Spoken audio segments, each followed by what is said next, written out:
Ladies and gentlemen, I've been forced to come back to do another video on the purported White House visit. I think I'm the only person who covered this story yesterday, but then things are turning out very interesting.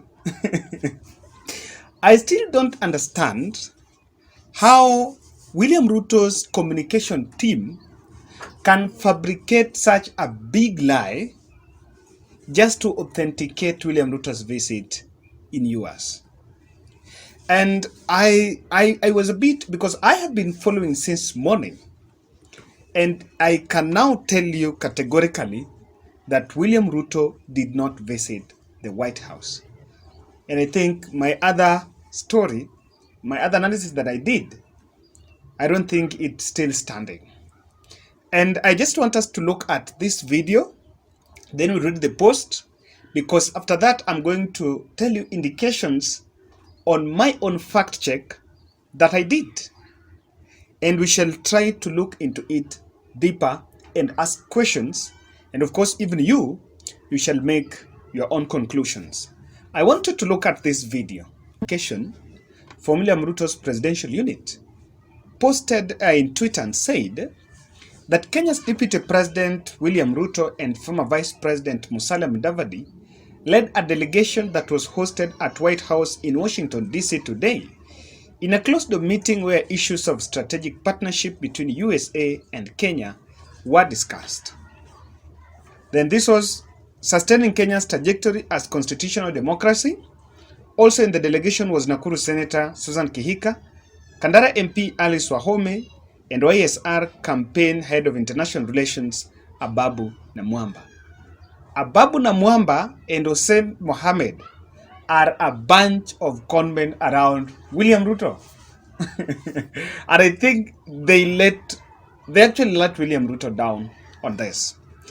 If you look at that, let's just first analyze that video.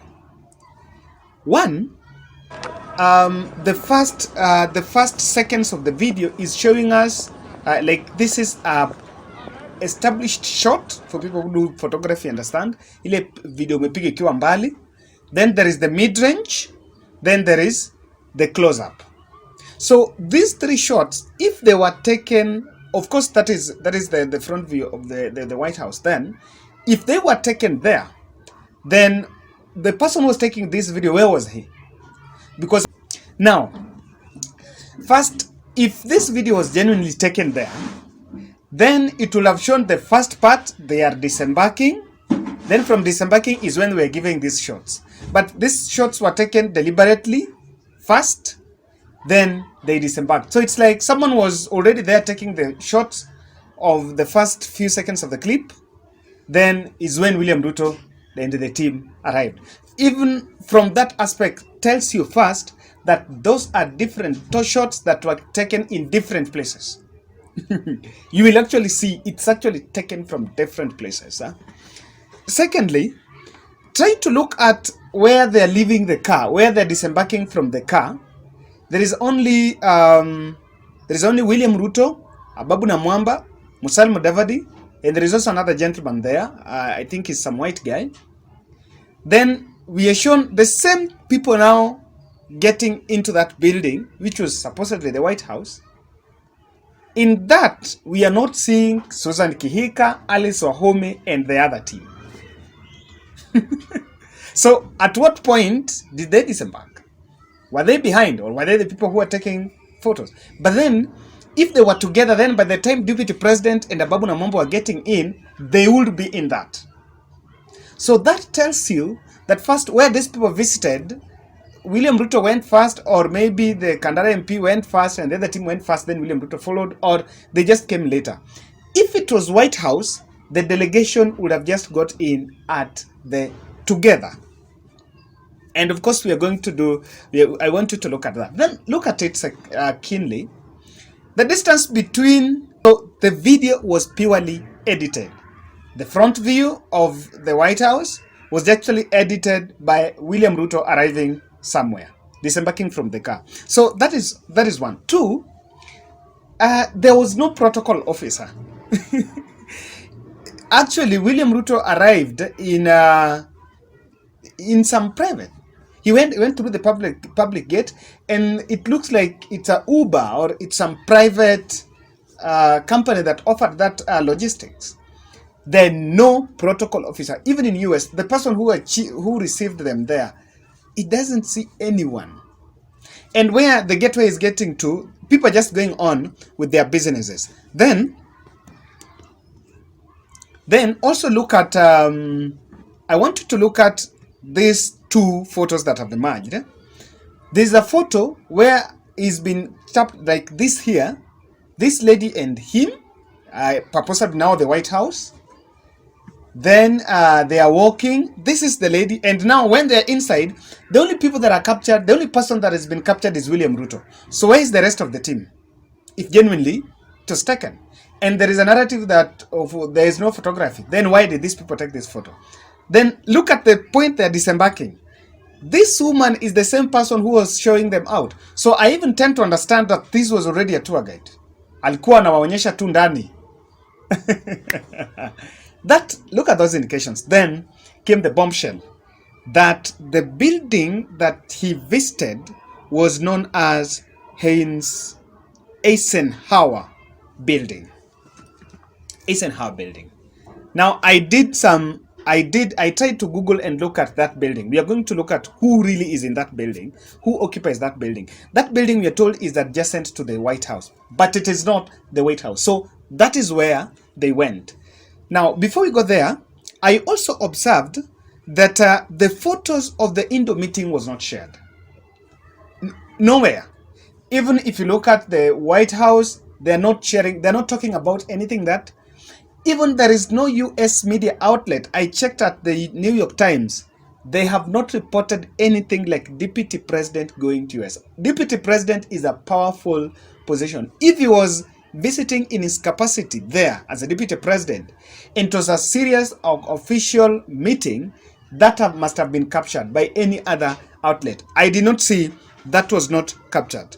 Then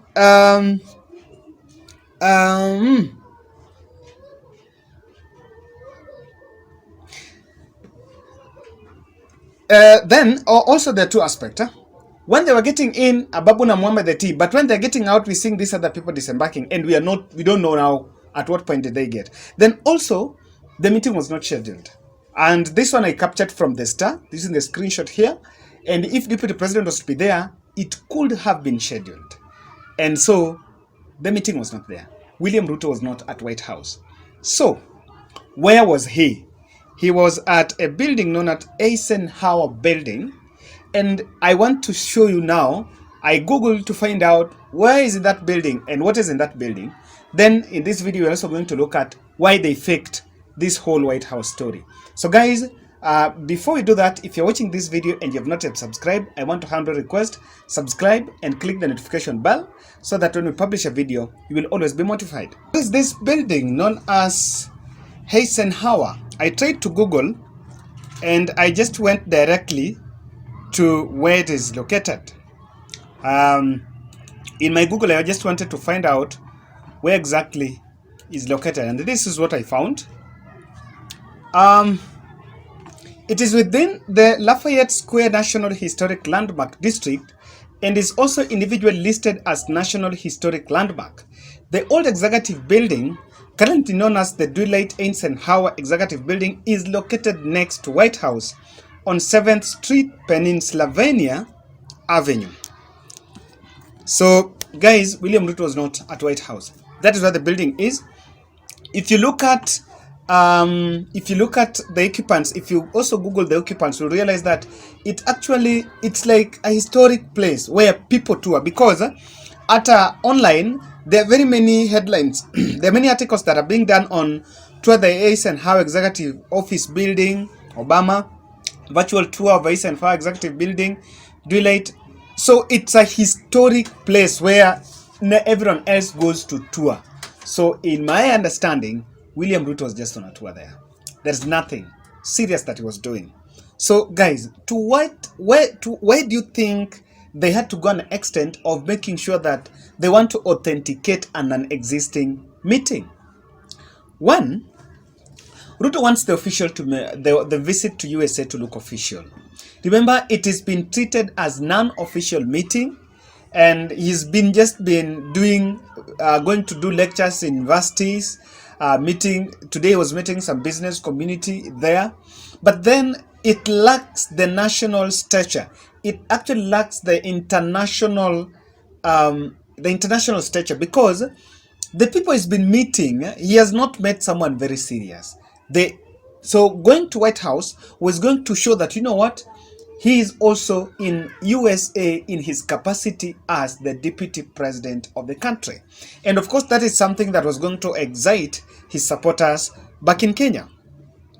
Then also, just to show that he was in White House, William Ruto wanted it to be seen like the USA is supporting his candidature in the upcoming general election. So, and why this? Because one thing that he has actually realized, and that the US did not really have time for him. The leaders there, even meeting the US national government, there is nothing tangible. So just to show that, that means that he's going to add odds into his campaigns. And that is why he wanted this meeting to happen. But then I just want to debunk that notion first. If the US was supposed to help, if they can help, I think they would have helped Raila. Raila was here, and Raila already have this network, but things went south and they did not help. Thirdly, I think William Ruto wanted to show that the US can play a role, or they can do something in fixing his vote rigging campaign that he's doing in US. Actually, what he's doing in US is just doing a campaign on vote rigging. So if the perception would be that after he spoke about this in some university in USA, then the White House gave him a call, then wanted to meet him so that they can look into the matter. But again, that is not here neither there, because look at our neighbors in Uganda. If these Western capitals would help, they would have helped Bobby Wine. Bobby Wine was campaigning from the cells to the top of the car, from the cells to the top of the car. Even the day of election, Bobby Wine was under house arrest, and they did not help. So again, William Ruto wanted to show that these people are with him. Lastly, I think it was going to boost his diaspora campaigns, because, also in USA, he's campaigning there. USA, there are voters that are going to campaign, that are going to vote in the upcoming elections. And apart from that, he's also going to hold some fundraisers. So after going to White House, that perception was going to add into his profile, and of course would boost his odds for the Kenyans that are staying in USA, and also the business community in USA might actually buy it. But of course, they know very well that he didn't go there. So lastly, this is the front gate. This is where William Ruto went through. Then there is the other part. Guys, the truth of the matter is William Ruto was not in White House.